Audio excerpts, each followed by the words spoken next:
And now we're recording for our YouTube audience. Just going to be hitting go live. Ready to go live, dude? Let's do it. I'm going to share it. I'm going to try to do a YouTube advertisement right up front. Here we go.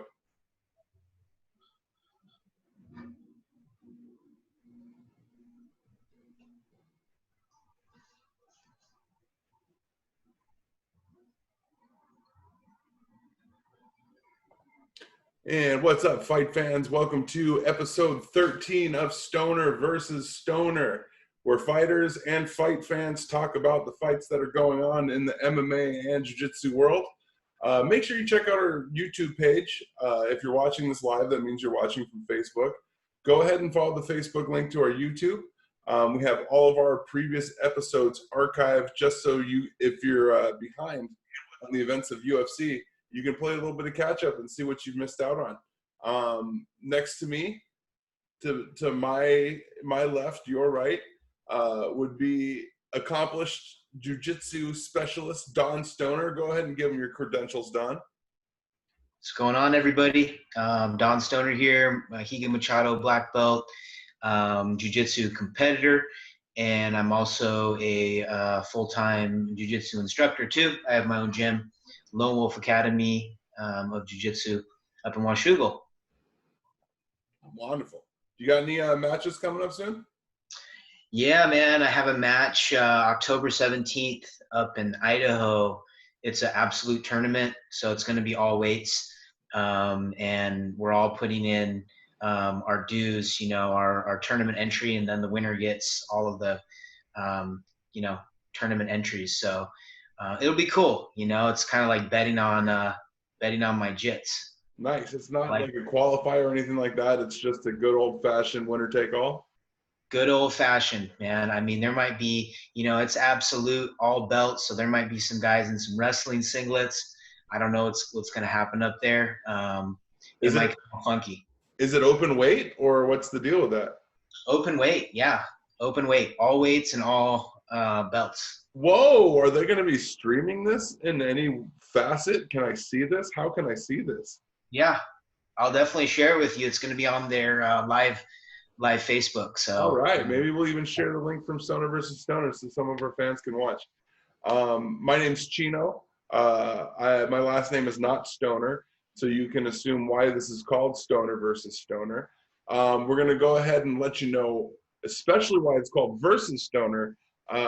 What we do is for the UFC events, not all MMA events, but just for UFC specifically, we pre-decide who we think is going to win the fight. We give our pre-fight analyses, and then we go over our picks. And after the fights happen, we can talk about what we thought and what we saw. So let's go ahead and crack into it. The most recent event was UFC 253. Israel Adesanya, Paulo Costa, Dominic Reyes, Jan Blachowicz. Excellent list of fights. Even the prelims were super exciting. It was a return to Fight Island. What did you think of the prelims on that card? Yeah, the prelims were really, really exciting. There's a couple fighters that I didn't really know about, but they came out and they made a statement. The Aussies and the New Zealand team, I think they went something like 2-5 out of all the guys. You probably noticed a lot of the guys are from Israel's camp, City Boxing. And yeah, they did really good. One guy, Brad Riddell, was really good. He had a good fight against a Brazilian. That was a really, really entertaining lightweight fight. And I didn't really know those guys. Diego Sanchez and Jake Matthews too. And I'm sure we'll get into that, but there was some really good fights in the prelim. I watched the whole card. It was cool. Of course, the main card was amazing. Yeah, there was some really, really impressive fights on there. Shane Young and Ludwig Klein was an awesome knockout in the first round that we were expecting some high intensity on for sure, just because Shane Young is one of the New Zealand guys, and he did a Maori haka coming out, which to a lot of people who aren't familiar with Polynesian culture may have been confused or thought that was like some type of taunt, but it's actually like a cultural display of force. it's mostly seen from the All Blacks of rugby, the New Zealand team. They made it famous in sports, but it's something that the New Zealand culture's been doing for a long time. But he lost, so it doesn't matter. Diego Sanchez and Jake Matthews, what a great fight. The first round of that one I was really leaning heavily towards it being a early night for Jake Matthews ending it. Diego's a little bit older. He's lost a little bit of his speed, a little bit of his touch, a little bit of his accuracy. He just doesn't move like he used to. What do you think about that fight, Don? Yeah, it was a lot of it looked like Diego just wasn't in shape. His cardio wasn't there. You never really see Diego with that body fat, and I know a lot of people on the internet were just blowing it up about what shape he looked in the fight. And he's a cardio animal, so something like that's a huge tool that was taken away from him. I think in the past he definitely could have beat Jake Matthews, especially via submission. He had a couple submission attempts there. Diego still showed that he can control anybody on the ground. And Matthews, for some reason, went right in Diego's game when he could have pounded him out several times in that fight. So, yeah, it's always hard to see when you see someone like Diego have a fight like that, because you just know he can do so much better. Yeah, what were your thoughts on that? Yeah, it's really hard to not blame his camp. There's a lot of mystery and a lot of confusion surrounding the people that he trains with. Stephan Bonner, I mean, that's not so weird. I'm talking about his head coach, his fitness coach, his situational awareness training, and his forward roll training, and playing touch butt in the ring. I don't think that's really serving him. And I think if he really wants to make a final stretch in his career and really get the best out of his last few years, it's time to change camps. It's time to look for somebody who's more of a ringleader and not so much of a ring theorist. A coach like that might work with some young talent that's looking for influence, but somebody like Diego who knows what the working recipe is for his style. I really don't think there's a need to try to deeper evolve at this point, at least, and not like so much a spiritual way of your combat. I think he's got some tangibles that he could work on that are pretty obvious, and that it doesn't need this airy-fairy mystique around it. You can kind of find the coaches to plug up his holes. Yeah, I mean, his coach does things like he goes into a cage with his fighters, and he pulls out a knife and turns the lights off, and then you have to get away from him and defend it, like all this ninja training. And yeah, I mean, that's just a joke. And it's still frustrating too, is when you see Diego trust a guy like that, because it's just like what you're saying, it's the main core skills. After you have your jiu-jitsu, boxing, wrestling training in order, then you can go and do some funky stuff. And Diego's always had all these funky trainings, but he's always had his main skills, right? He's a great black belt in jiu-jitsu, striking, brawling, and his wrestling's really good. But it looked like maybe he just called up Stephan Bonner and said, "Hey, meet me in Abu Dhabi. Can you get me my corner?" type of deal. Yeah. And then he has Fabia, the school of self-awareness. So it was just, hopefully he changes that. Yeah, I didn't understand the Stephan Bonner choice. I didn't hear anything about Bonner training with him before the fight either, being a part of his camp or anything like that. So I even been watching clips of him training, and I didn't see Stephan Bonner anywhere. So interesting, but we saw how it played out. And, it's not like we're looking at a fighter that we're not sure where they need work. You know what I mean?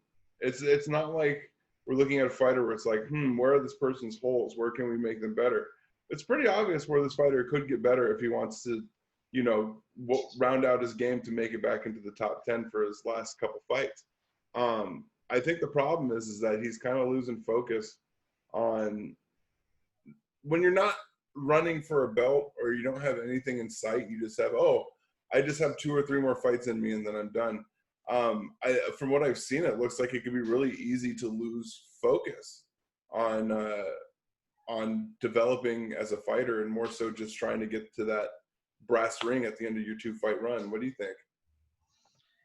Yeah, man, and it's tough too, because when he started in the UFC, he was making, 10,000 to fight, 10,000 to show, and then his most recent salary on this one was like 300 grand, and he lost.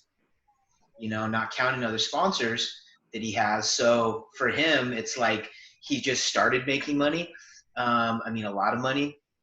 And Diego's, I don't think's ever been like a $1 million pay-per-view guy. So he definitely needs to change something in these next two fights, But and Jake Matthews too. Jake Matthews is kind of in a tough position too, because he's a stud. This guy's been doing martial arts his whole life, and he had his career in the UFC.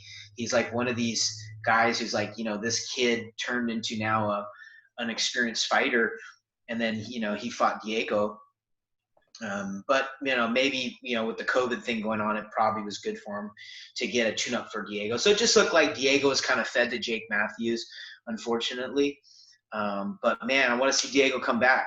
Yeah, but where else do you put a guy like Diego? It's hard as the people who book the fights to really place him, because he's not really a top 5 competitor anymore.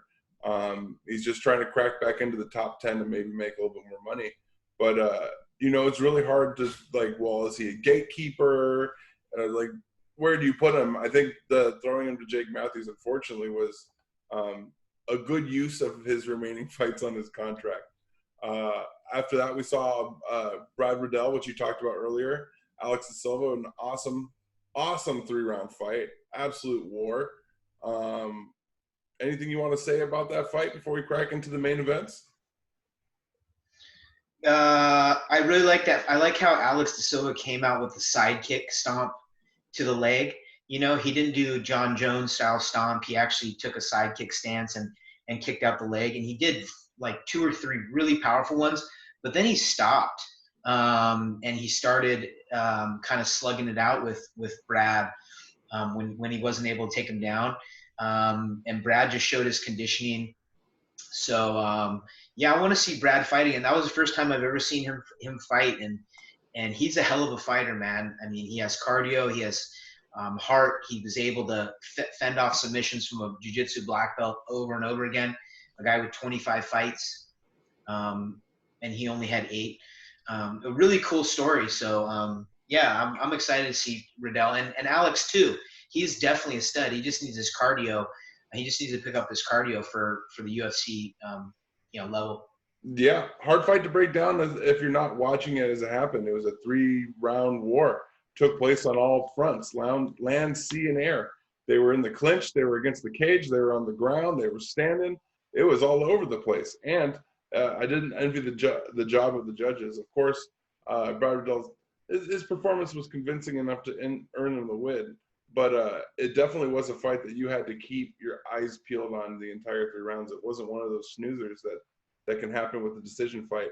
It was actually a lot of fun to watch. So breaking into the main events, we had Hakeem Dawodu versus Tuhugov. I still haven't learned how to say his name. ZT. You had ZT. I had Dawodu. It was a 3-round fight. Now, remember how we were saying in that last fight that some of them can stretch out and feel like they're a little bit longer than they're supposed to be? This one kind of felt like it. I don't know if it was a stylistic matchup. I don't know if it just wasn't an exciting matchup between their 2 styles. But after the first 4 minutes of the first round, it kind of lost steam and became a bit of a chess match that was it was a lot like watching a middle school dance instead of watching 2 fighters figure each other out. It was more like watching one side be like, how do I get over there? And it was kind of awkward. What do you think, Don? Yeah, there were some awkward moments in that fight. I would have I didn't look and see who the Tamir Zabuoff guy was, because I've seen this guy's whole career, so I would have actually chose him to win. He had Khabib in his corner. He has a great camp, man. But Dawodu really surprised me in that fight. You know, Dawodu was losing the first 2 rounds. He was getting outstruck. Definitely the first round and a half. And then he just kept moving forward, and then he was, talking smack. He's a real showman. The guy has a mean tattooed on his chest. Yeah. So I didn't really know what to think about that. But he plays into it. It's a good shtick that he has going.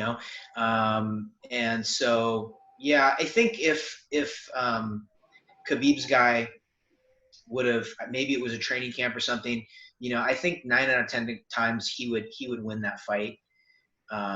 Just because he's just way more well-rounded. He didn't really show the best in this fight. And Dawodu took it from him. Dawodu saw it, and Dawodu just charged him down, and Dawodu took the fight. Yeah, I was real impressed with Dawodu's last performance before this one, and that's why I picked him.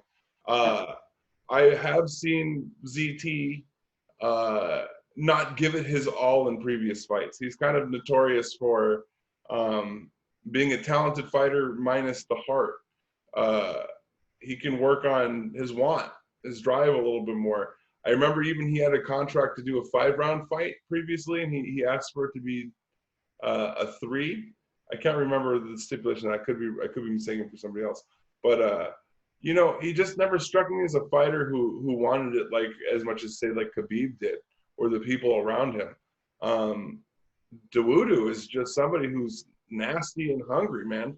He's one of the better fighters of the group of replacements that have been brought in to kind of fill out the roster. And I think he's really panned out as a good like free roster pick. I think he has potential to have a future career, and he's definitely got some needle mover opportunity. I'm going to go ahead and start a Dawodu hype train. I don't know if he's as explosive enough to really earn the hurricane warning, that say like Chimaev is worthy of.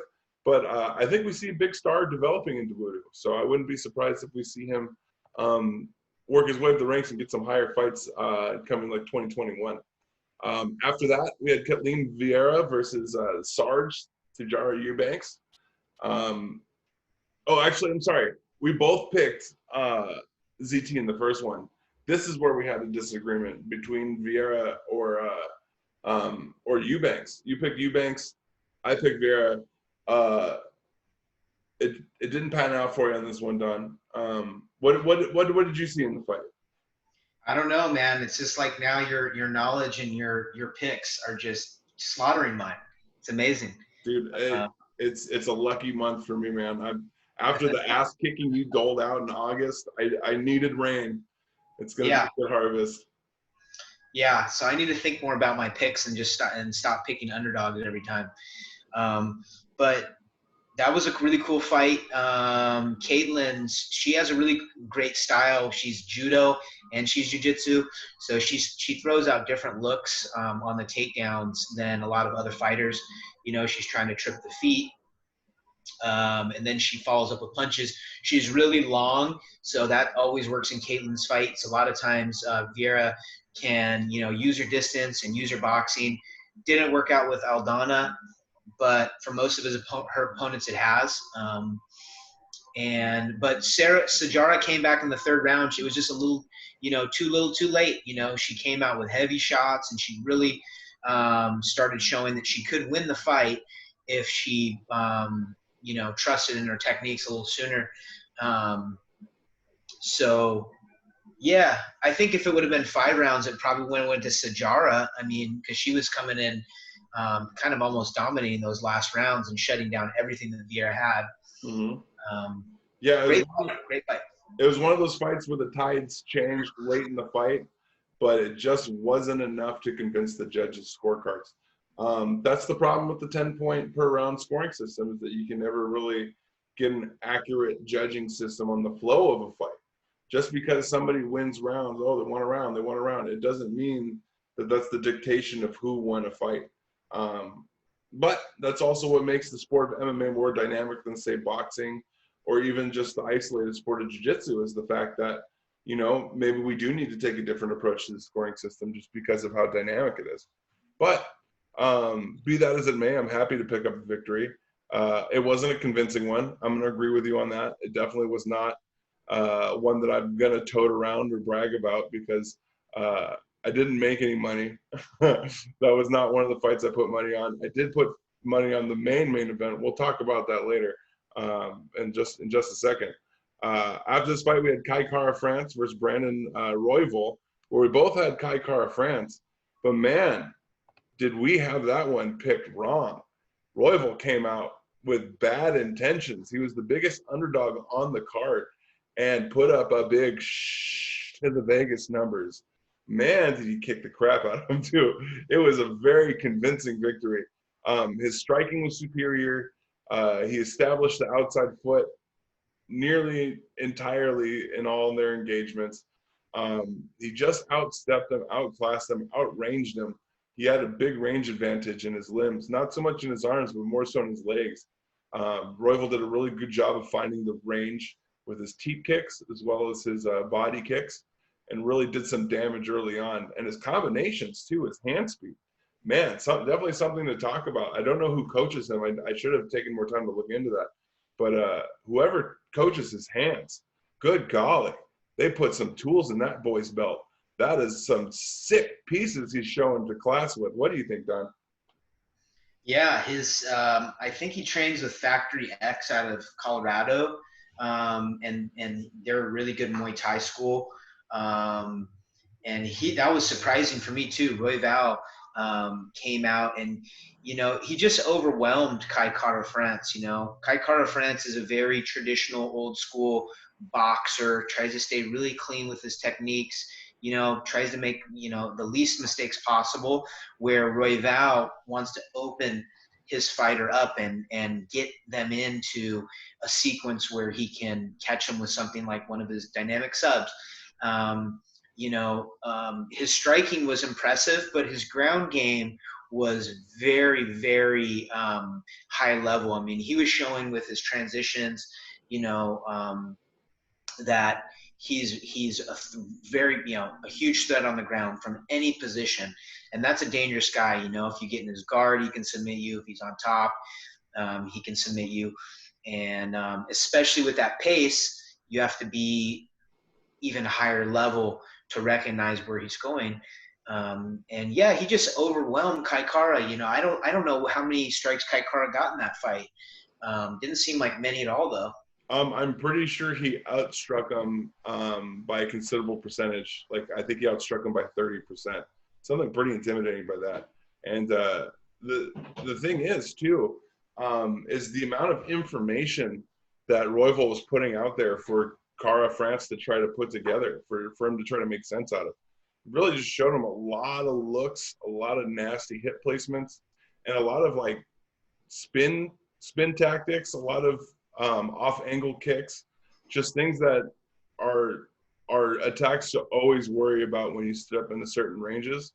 And he did a good job of angling out so that he really didn't see anything else but the things that were endangering him. Really good job of just closing the book on him. I wouldn't be angry if we started a Royval hype train too. That's a kid that has a lot of potential, especially if he puts out performances like that. With standing and ground game like that. Yeah. And at flyweight too. And, with the division that's not that as deep as the other divisions, he could really set himself up, for a title shot really soon with right. Well, there's not many flyweights that have that knockout power to put fights away. We have Peter Yan, Marias. Yeah. That's about it. I mean, or flyweight. Oh no, I'm sorry. And then I was thinking, yeah. So there's not a lot as far as the canon category. So who knows? Maybe we might be filling some major gaps in that group.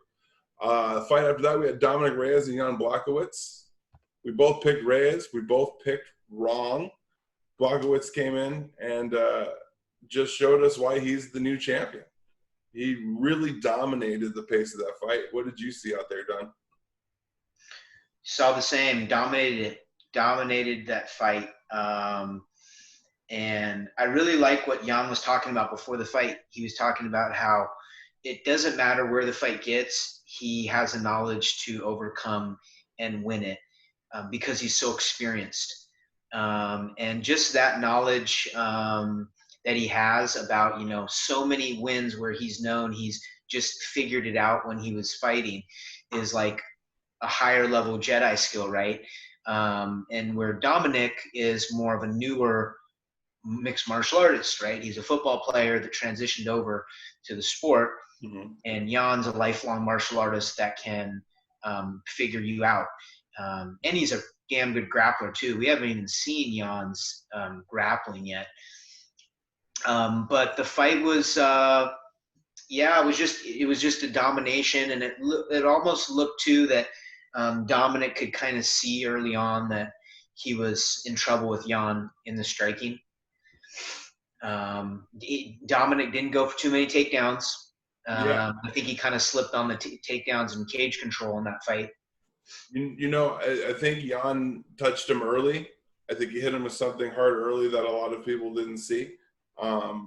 They had some inside striking when they were in separation, and Jan hit him with a shovel hook that looked like it might have just taken the pace out of Dominic. Sometimes when you get hit and even get rocked a little bit, it's not so much what it does to your head or to your vision. It takes gas out of your tank. It really does take air out of your lungs. It makes you tired. You take enough big shots, it's not only is it hurting you, but it's taking the air out of your lungs. It's disrupting your breathing, and it's making you feel like you just don't have much left in you. And I think I saw that early on, and it just carried into the second round where you just saw Jan totally pick apart a sitting duck. I think he neutralized all of his opponent's weapons early and then just did the final chess moves to call it checkmate. Yep, did the final moves. Dominic had a couple leg kicks that were landing. He wasn't throwing them enough. But man, that knockout, he just, the first couple shots busted his nose, and his nose is sideways, and then he clips him in the air. He just had him figured out at that point, right? He already knew exactly what shots he was going to take, and that was super brutal. Yeah. Especially they're touting Dominic Reyes, the guy who almost beat John Jones, and how much hype that he had. He was almost expected to win that fight in some ways. And how quickly he was disposed of by Jan Blachowicz. I didn't think Jan Blachowicz was really a contender for fighting against John Jones. I'm a little bit more convinced. I still think John Jones would beat him because of the way he does fights. But you have my attention, Jan Blachowicz. Let's see what you do with your interim light heavyweight role. You might convince the world, and you might even convince John Jones, because he's watching you now. Before, he wasn't taking you seriously, but now he's watching. So, and getting on to the main event, Israel Adesanya, Paulo Costa. Don, would you like to break this one down first, or would you like me to?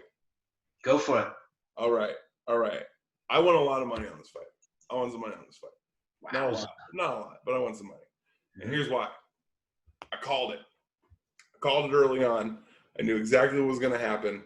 And I feel like I'm going to repeat myself, but I'm going to go ahead and do it for the people in the back that didn't hear it the first time. Israel Adesanya has been training for Paulo Costa his entire career. All of Israel Adesanya's talents, all of his tools are literally built to fight people who are bigger, stronger, and meaner than him. He's been doing this since he started his career. It's been literally his entire approach to fighting. Paulo Costa has never fought anybody like Israel Adesanya. I saw that real early on in just the methods of how they were talking about the approach of the fight, just like how we were talking about what coaches are going to say. The coaches were just saying, Paulo's a monster. Paulo's a monster. He's just going to walk right through him. So what that sounds like to me is we're not changing a thing. What I heard from Israel Adesanya's camp is we know exactly how to handle somebody like Paulo Costa. We've been training for him for a long time. Beautiful. I saw an early knockout. Now, when Paulo came out, he looked like he was injured. He had some heavy cupping on his leg. You could tell they balanced it for both sides, but you can tell that one side was heavier cupped than the other. Like by cupping, I mean those bruises from the cup therapy. So it was pretty obvious that he had a leg injury going into the fight. And Israel Adesanya just stomped that sucker in the first round. Literally the first stomp kick he landed, too, just sounded sickening. And from there, you could tell Paulo Costa really wasn't much more of a forward-bound threat from that point. But, yeah, Costa saw it coming. He had a game plan, and he executed. What do you think, Don? Yeah, it just, with your breakdown of Izzy and, obviously you slaughtered me. You really took the big one from me on this fight. I mean, you smashed me. All my hope was in Paulo. But guess what? Paulo didn't show up that night. So, I think that if Paulo did implement his game plan, he has a good style to beat Israel, because I think that even though Israel has been training his whole life, he's a much better striker, X, Y, and Z, Paulo has a lot of skills, and he wasn't even able to show one. Was Israel in his head? We don't know. Was he injured? We don't know.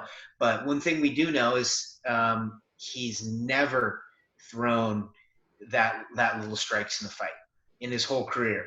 He's the guy who just comes out and throws 100. And so I don't know. It almost looked at a certain point that they were playing around like Yoel Romero, right? They had that little weird moment when they both did the George Foreman, Yoel Romero thing to each other, and they kind of acknowledged, Izzy was basically saying, "Are you stalling like Yoel?" And I was wondering that too. Was Paulo stalling to get in his head like Yoel and then plan on clipping him? But he never was, right? And he never turned on that whole fight. But that wasn't really Paulo Costa. If they fight again, I think we'll see the real fight. I actually want to see that fight again. I would too. Because I agree. The real Paulo Costa didn't show up. I think that there was an injury. He's even alluded to it in an interview where he's like, something wasn't right before the fight. I'm not going to make excuses, but something wasn't right. And especially when you see how bad the cut bruising was on his calves, it was pretty obvious to me that he was having some muscular or stability issues on his left side. And Israel Adesanya just blew out that side of his leg real quick. He didn't give him an opportunity. And when most of your game is forward pressure, if you don't have a front leg, you're losing, you're losing your front hook, you're losing your right cross, you're losing your left uppercut, you're losing your ability to pivot on your jab. There's so many tools that you're missing when you take out the front foot, and so many of those are Paulo Costa's tools. So it's hard to see where the line is from injury and good game plan, but I agree. I would like to see that fight again, especially because who else are we going to give Israel Adesanya? Who? Israel Adesanya is very beatable. If you think about Anderson Silva, who they're comparing Izzy to, and it's so clear they're almost the same fighter. Maybe even Izzy's a better striker. Chael Sonnen was able to take him down and hold him down for 5 rounds. And there's guys out there that are going to do that to Izzy. And Izzy's ground is very questionable. So I was hoping that Paulo's strategy would be more like throwing 50 punches right out of the gate and clinching him and at least controlling him against the cage. I agree. There is a very obvious hole in Israel Adesanya's game. There is one point that is severely deficient in comparison to everything else. But who's going to be able to exploit it? Well, MMA is very different, right? So, like, Khabib is dominant in wrestling. But when you're that dominant in wrestling, you have your likelihood of beating almost anybody as long as you have good jiu-jitsu is much higher than if you're like only a really good striker. So, and Izzy's mostly fought strikers. I want to look back at his record. Besides Yoel, he's mostly fought strikers. Is there a reason for that? I think there's guys in the UFC. I don't know about Hazmat. And as I said, now I'm a Hazmat fan like everybody. I believe Hazmat's very, very good. Can Hazmat possibly take down Izzy? I'd like to see that. I want to see him against a good takedown guy, a good wrestler who has jits. I've never seen Israel do a shrimp crawl. That's why it was actually funny to me when Paulo gave him the white belt, because I have never seen him do any jiu-jitsu. No. I was like, really? You're going to be the one to try to shame him on that? Yeah, no. First of all, I would love to see Chimaev Adesanya fight. I think that we are still probably 9 months away from that happening, which means Chimaev is going to have like 3 or 4 more fights before then, which if we're going by current numbers, 5 or 6 more fights by then. That sounds about right. Man, that guy's a monster. And then, if we're looking at what's next for Chimaev, he's in a fighter lovers triangle pretty much, where we got him, Stephen Thompson, and Leon Edwards all wanting to jump inside the same mix right now. So the UFC is trying to sort through that and figure out who's next to dance with who. Either one of those fights would be hella exciting. Leon Edwards or Stephen Thompson against Chimaev, or them fighting each other. All those are winners. And if that's not even like the main event on the card, ooh-wee, that's going to be a fun one to watch. I know, I'm looking forward to seeing that. Super fun. And when you go where Cosmot's at, going from Gerald Mearshot to Stephen Thompson, I mean, that's a quantum leap up in the division. I mean, you're talking about, 50, 60 guys that he just cut in the line. It's unprecedented. That's huge talent. It's unprecedented. We've never seen a meteoric rise as fast as Chimaev's. I mean, unless you're counting early UFC, of course, and even then, it didn't get the popularity that Chimaev just was thrust into. This guy, it feels like he literally came out of nowhere and just started taking over the scene. That guy's got huge potential for his future growth. But I think he would rather fight. Ooh, I don't know. Who do you think he'd rather fight, Leon Edwards or Stephen Thompson? Who do you think's a better match for him? Either way, I think they're good. They're great matches for him. Yeah, I think maybe Steven actually is a little better match. Maybe Dante's hungrier, I think, right now, and he's more on the come up. If he beats Stephen Thompson, dude, he's almost instantly like a title contender. Oh yeah. At that point, I'm buying Chimaev shirts and yeah. And then we'll both shave our beards. Like that. Exactly. I will smish. All right. So because we had such a stellar event in our last UFC, I'm going to be honest with the listeners. This next UFC does not look like the sauce. All right. It does not look like someone's going to be bringing that smoke. It looks like a list of contenders. It looks like we could see some exciting fights. But if you're looking for a card with star power, this ain't it. This is not the one if you're looking for all of your favorite fighters in one place like that last card was. But we do have some high-quality fights on this card to watch. On the undercard, I can't believe this is an undercard fight. We have Carlos Condit and Court McGee fighting. Why is that on an undercard? Thoughts, Don? What do you think? Why did they bump them down? That's a good question. That's like they've been doing that a lot with like a few of the fighters have been bumped down undercard. Like Diego last week. They did it to Diego last week. And now that we're talking about Court and Carlos, Diego's kind of a good matchup for both of those guys. And I think Diego's not with Carlos anymore. So that's kind of like a good little pool of competition right there for each other. maybe throw Jim Miller in there, a couple vets. But yeah, that'll be a cool fight. They both get after it. Court McGee's a durable guy, a brawler,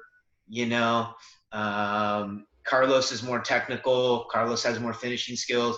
I'll go with Carlos on that, probably early round submission.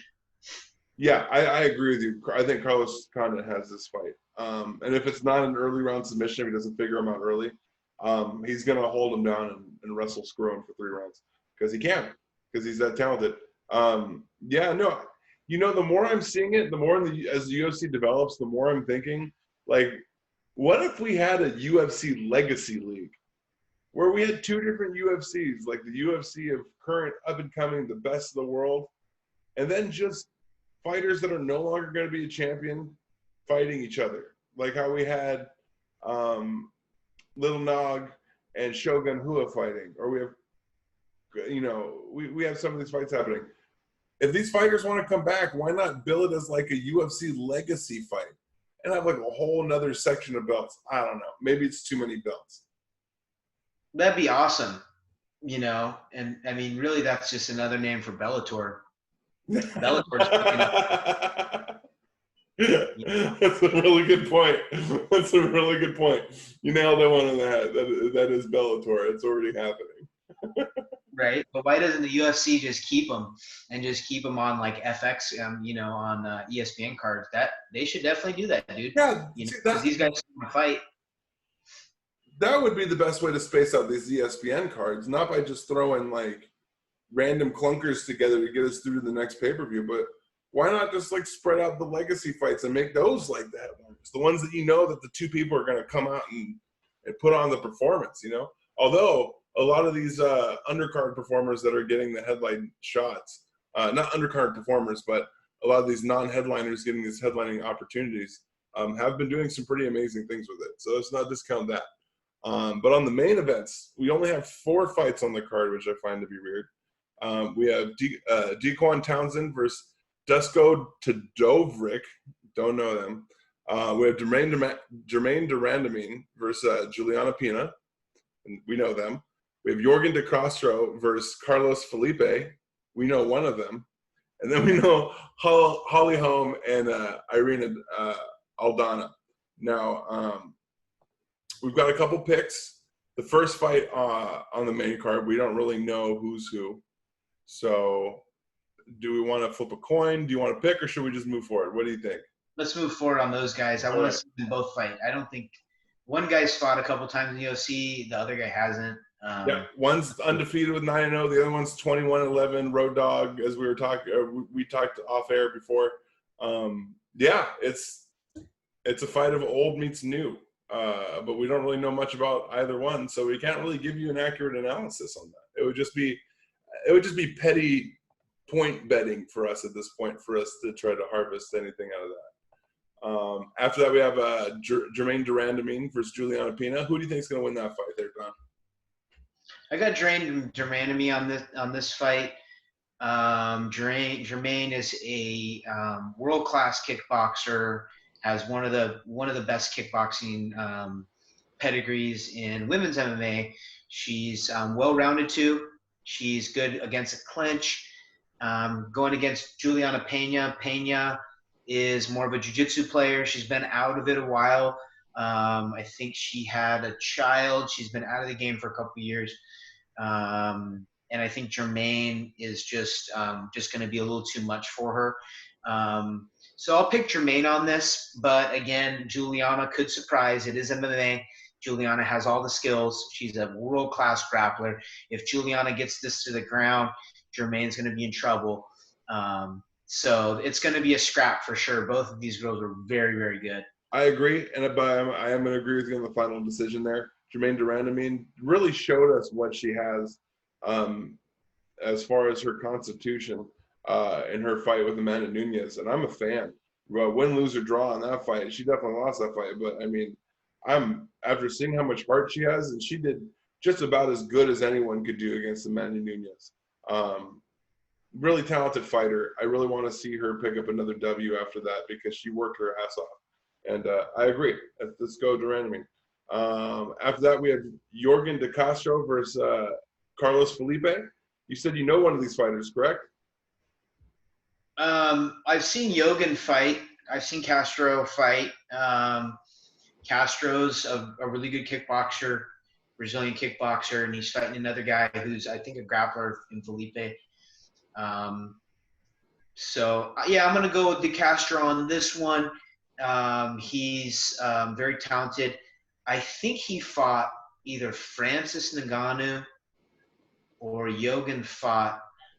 No, he fought Greg Hardy. That's who his last loss was. That's where I remember Yogan. He lost to Greg Hardy, but it was a really close fight. He should have won that fight. So I'm going with Yogan on this one. Better kickboxer.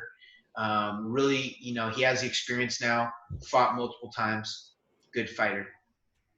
Yeah, that's right. I remember him now. Yeah, that was kind of a messy fight. I just wish I had more on either one of these two fighters. I don't even know who I could pick between the two of them. I wasn't impressed with Jorgen's performance against Greg Hardy. It got a little tiring, especially towards the later end of that fight. He's got the knowledge. Hopefully, worked on his cardio. Maybe he comes up in better shape. But yeah, I'd like to see Jorgen make some forward movement because I agree with you. That fight should have gone the other way. Not necessarily by the refs calling or judges calling, but more so just by the in the ring calling. I feel like he could have made better decisions in the ring, in the fight, to have won that decision. But yeah, this could be one of those ones that kind of sneaks up on us. Yogan does have knockout power, and they're heavyweights. This one could be something that we talk about come next week. Yeah, definitely. Maybe some new height trainings will be started.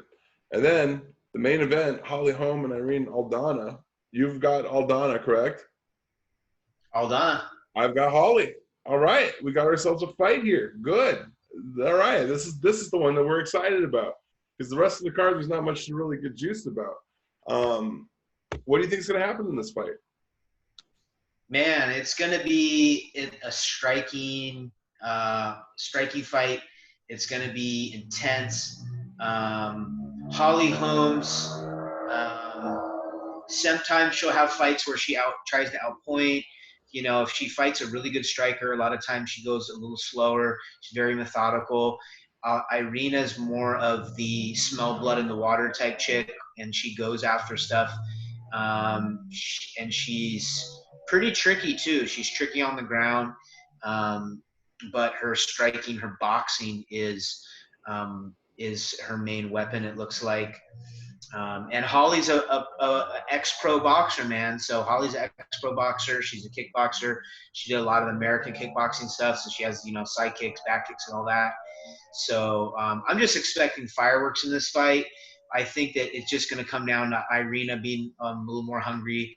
She's really just starting now to make her mark in the UFC, where Holly's, Holly has fought, a lot of the title fights, and I know Holly was talking about how she's still hungry, but I don't think she's as hungry as Irina, just now tasting how sweet it can be to get these big fights and these big paydays and, coming from where she comes, as came from some South America, I think, Argentina, I believe. So it's going to be awesome, man. This is, now I'm getting hyped for the fight. Before I wasn't even really into this card. Now I'm going to be watching this for sure. Well, here's why I picked Holly Holm. All right, there's no questioning that there's championship medal in her. Whether or not she's still a championship fighter would be to be seen. She hasn't really looked like a championship fighter in her past few outings, but in recent interviews, she's been saying how she wants to make one more push for the title before she calls it quits. So, in essence, every fight is a potential Holly Holm retirement fight. Meaning that she loses, next fight she loses is when she realizes that she's no longer a champion. And I don't think it's Aldana. I don't think Aldana's the one that makes Holly Holm ring it up. I think Aldana will put on a great performance, but Holly Holm is literally fighting to save her career. And I'm such a big Holm fan. It could be just nostalgia, but I still think there's some magic in these shoes. I still think she has a chance. Maybe not to be a champion, but at least maybe make it to the top 5 somewhere again. So I'm going with Holly Holm on this. This one's a little bit of a Hail Mary. It's a little bit of a prayer, but I'm okay with that. I believe what's our record right now? It's 7-3-1.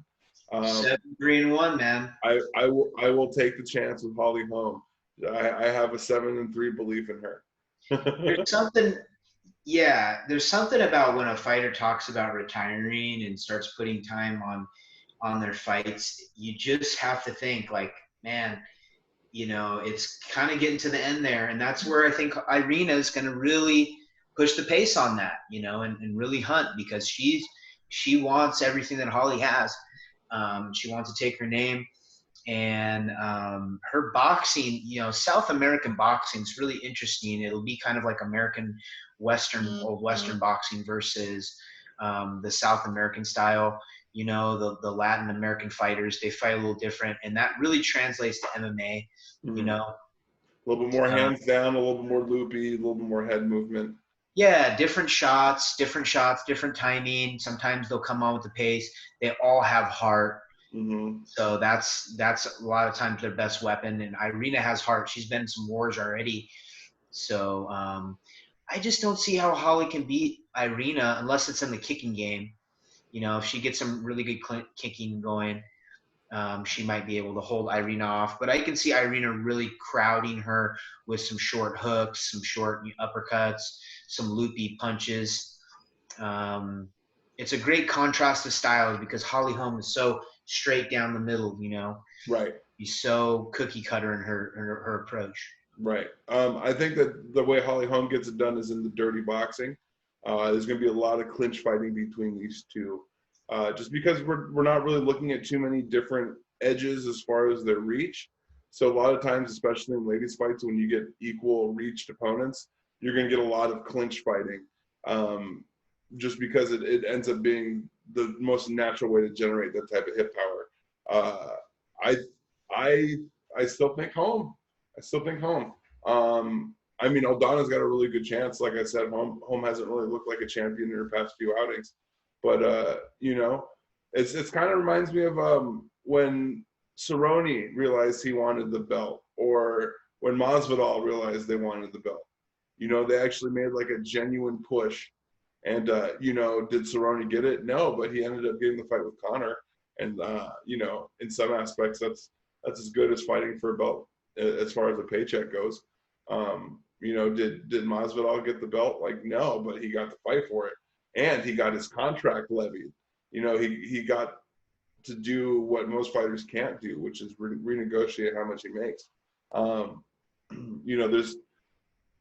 There's a lot of drive that happens when you realize that it's all or nothing. And I think that Holly Holm is going to get the afterburner from that. That's just an instinct call. It's not even based on tangibles. It's pure magic. It's a Hail Mary. It's Forrest Gump. It's a Tom Hanks movie. It's everything that you love. It's that orchestra starting and making you feel good.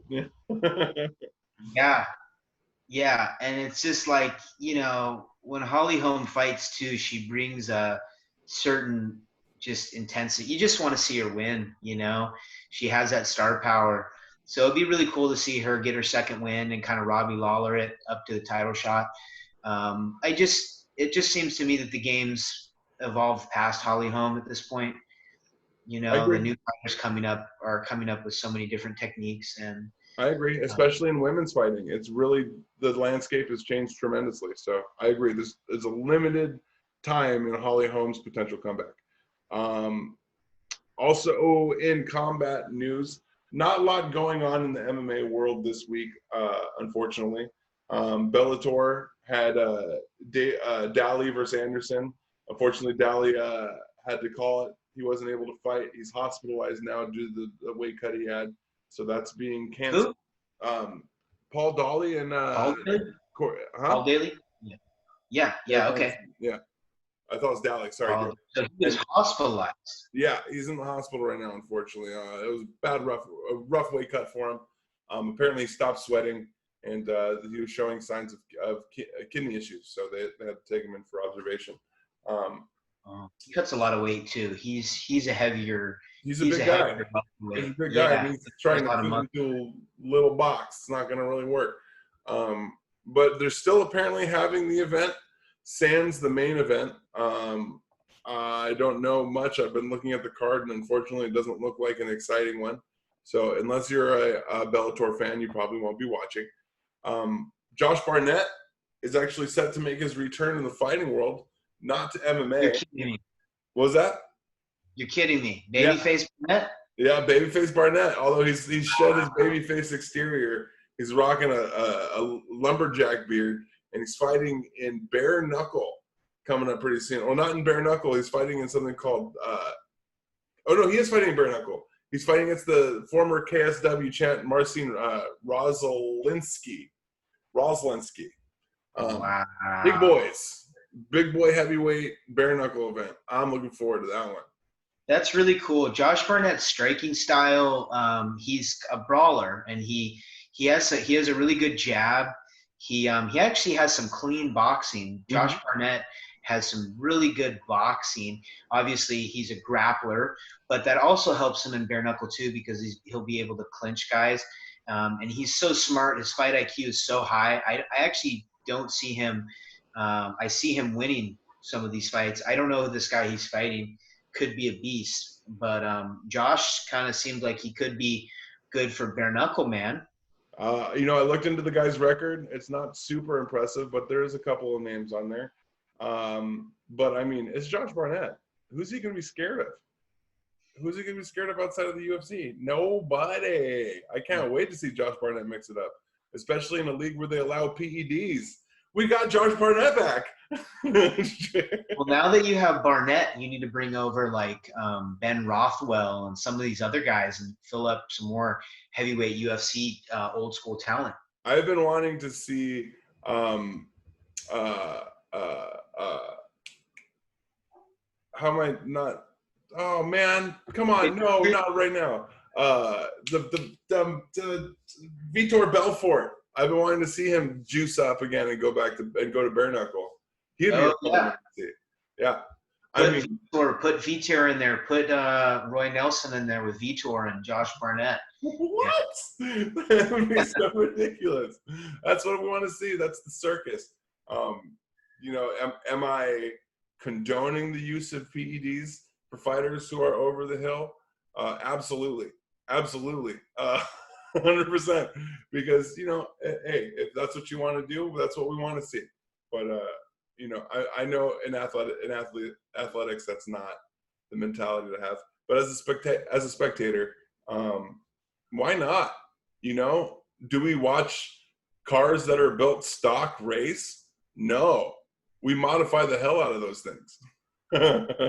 So they go fast. I don't know. And the guy he's fighting too is a beast. This African dude, it's like a little mini Ngannou. So that's going to be pretty cool. That's in one FC is going to be Vitor's next fight. And one FC also allows soccer kicks too, which would be cool to see if Vitor pulls out some leg kicks. Some vintage Vitor, yeah. Some Liga Combate days. Stomps, yeah. Well, that does it for our episode. Anything else you want to bring up, Don? It's going to be good. It's going to be a good week. And then really Khabib versus Gaethje, man. I mean, these next fights coming up, there's, the casual fans, you're going to probably want to miss this next one and go to Khabib and Justin Gaethje and with Michael Chandler as a replacement. I want to see Michael Chandler jump in there for Gaethje. That would be honestly, I don't know who's a bigger threat to Khabib. Michael Chandler is an amazing fighter, but we really haven't seen him against the caliber of talent that the UFC has to offer. So who knows? I mean, we've seen him fight some pretty name brand off the shelf fighters for sure. But I mean, we haven't seen him against the elite. So I don't even know if he's deserving of that alternate spot, to be completely honest. But at this point, who else would be? I mean, it's Khabib. He smashed everybody. Khabib's taken out everybody, Yeah. and Chandler's only thing is he's a little undersized. There's some videos of him and Kamaru wrestling where they're wrestling, they're just drilling techniques, but they're like doing all this crazy stuff, like jumping over each other, and he's very competitive with Kamaru in the training room. So he trains with the right guys. You know, if he's training with Usman, you know, Michael Chandler might be able to stop some of the takedowns with Khabib. Really, it's just, you know, who has a better chance of stopping the takedown with Khabib and landing some punches and knocking him out. Right. But it's not just about stopping Khabib. It's about overpowering. And I don't know if Michael Chandler can overpower him. He might be able to stop his main implementation of his game plan. But does that mean he's going to win the fight? I don't know. Because, you know, we haven't seen anybody even stop Khabib's plan A. We don't even know what his plan B or C looks like. And it's already been proven that like jiu-jitsu, like Rafael Dos Anjos, Gleison Tibau, all these jiu-jitsu guys were not able to do anything with Khabib on the ground, right? So the only final opponent is going to be a wrestler, high level wrestler with better boxing than Khabib. Justin Gaethje is one of these guys where he could land that shot at any given time, especially in those first few rounds, and knock out Khabib. Right. Maybe that's why Ali Quinta had some success against Khabib. I mean, he didn't do all that well, but he didn't get smashed. You know, he didn't get completely steamrolled because of the fact that he had some really good wrestling hips. And he turned it into a striking fight, which he ultimately got his ass kicked in. But he did go. Gaethje's a good scrambler, you know. Yeah, he's a great scrambler. And he's a really good scrambler. And he's an even better striker. So that's why I do like him for this fight against Khabib. I mean, I still think Khabib wins, but I think Gaethje has a better chance than Poirier did, just because Poirier's striking technique is too at range for somebody against Khabib. Khabib's going to be all up in your face and trying to eat your lunch out from under your nose.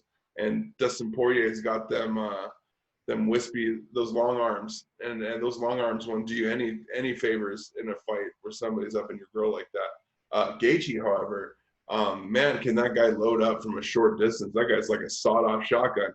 You see those hooks that he pops off from shoulder distance? Ugh, disgusting, yeah. Nasty. I love this fight. Can't wait to see it. I still think Khabib wins, though. What do you think? I'm going with Gaethje on this one, man. I'm going with Gaethje on this one. You're still Gaethje. That's good. Keep that same energy. I love it. Gaethje or Chandler, whoever gets in this fight. I love it. I love it. So many good events coming up. Gaethje has small legs, though, man. That's the tough part. I like Chandler has a stronger lower body and he has a lower center of gravity. Gaethje's he keeps his feet pretty close together when he gets those big boxing shots. You know, he doesn't really have a wide stance, and that's what it's going to be tough for him if Khabib grabs on his legs. But he just needs to make enough distance. Justin Gaethje is a much better wrestler than Poirier. And don't get me wrong, Poirier is a very good wrestler, though. But he's learned when he was in UFC how to wrestle. Gaethje's been wrestling since age 5. Yeah. He's almost pretty close to how long Khabib's been wrestling. The intensity of wrestling and the experience, you know, is probably going to go with Khabib. And Khabib just drilling the same moves over and over again in all of his fights, doing the same takedowns, wrapping the legs up against the cage. Is going to be tough. If Gaethje gets on his butt and Khabib traps his legs in like that figure 4 against the cage, that would be tough for Gaethje. That's one area where he really cannot get in the fight. Mm-hmm. You know, he can get taken down and come back up, but if he gets against the cage and gets in that figure 4 leg lock where Khabib just latches onto you like a friggin' barnacle, that's a tough fight. Dagestani handcuff, the old-fashioned one-on-one. Love that move, man. That's such a friggin' awesome move, and it just stops. I mean, it just kills the guy on bottom getting handcuffed like that. Well, it's such a good move because the one-on-one is like a classic wrestler's like goal. You use that when you're in a mid-post scramble. You got somebody turtle. but the way that they isolate the outside arm, or I'm sorry, the inside leg. Have you ever seen how they do the single leg ride where it's not on the leg closest to the cage, but on the opposite? Yeah. And they do it with the outside leg, so it's like a weird double scoop. So it looks like they're always awkwardly trying to fight to get their hip under them, but it's always just the leg shoved in a weird position where they can't get past it. It's such a nasty grappling technique where you're not going to make any friends for it. It's not a friendly technique.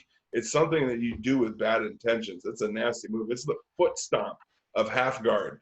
It's like it is such a mean move. It's mean spirited. There's nothing nice about it, but I do like the technique. That is nice. Yeah, that's going to be where Justin has to stay away from, man. You know, but Justin, again, Justin can knock him out. If I was a betting man on that fight, I go Justin on that. And Khabib's personal problems. He's been out of fighting a while. Some things, you know, that it's just rough when you're at that level. Yeah, I would agree with you if all of Khabib's victories haven't been so dominant, but there just hasn't been enough on the opposing side to convince me. So my thing too is, will Khabib make weight? That's my question. That's a good question. That's a good question. You know, his camp is going to change extremely now that his dad's not there. But you know, we'll see what kind of discipline he has as a fighter. But we have plenty of time to talk about the Khabib fight coming up in our upcoming podcast. That'll do it for us tonight. We hit that hour mark. We made that money. We hit that goal. Good job, Don. We did it again. Make sure you guys check out our YouTube page, like I said earlier. Follow our Facebook link so that you can find our YouTube. If we get 100 subscribers, we can finally name our Facebook, or we can finally name our YouTube page, which means that'll be easier to find. So please help us get those subs. Tell your friends to subscribe. We got more episodes coming up. You can check out our previous catalog there. You can find me on social media at Chino Bra. That's ChinoBrah. Don, where can our listeners find you? You can find me at dstoner_LWBJJ on Instagram, Don Stoner on Facebook, and Lone Wolf Jiu-Jitsu Academy too. If you want to see some of my jiu-jitsu techniques, what we're doing in the gym, you can always check that out as well. And yeah, man, and subscribe to us, guys. Thank you so much for watching, guys. Thanks again for tuning in. Make sure you watch the fights this weekend so you can stay posted with our episode 14 coming up, where we'll be discussing the fights that have just happened, as well as the fights coming up in similar fashion to how we've been doing before. Guys, thank you so much for listening. As always, enjoy the fights and aloha.